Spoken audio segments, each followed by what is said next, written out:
Hey guys, I'm going to show you how to fix this problem on your Windows 11 system. So in the first step we need to go to search bar, then simply type your device manager, and then from the search results we need to click here to open it. So once we are here we need to search for display adapters. So here it is, we need to simply expand it. So click here to expand it, then from the display adapters right click here and select properties. Now we need to update the drivers. For that select drivers tab, then click on update driver.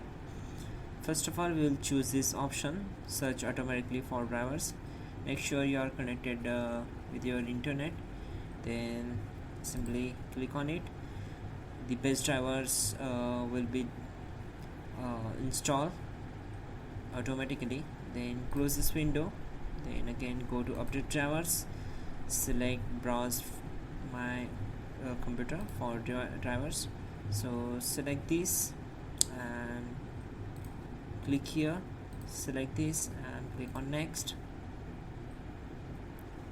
So there we go. Now close this window,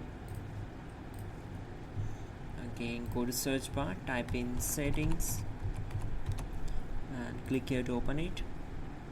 On this window we need to select display, then just scroll down and from scale we need to select 100%. This is recommended, so just click on it and change it to 100 and click on this. Once done, go back and try to change the display resolution as per your convenience, and there we go, your problem will be solved and you're good to go.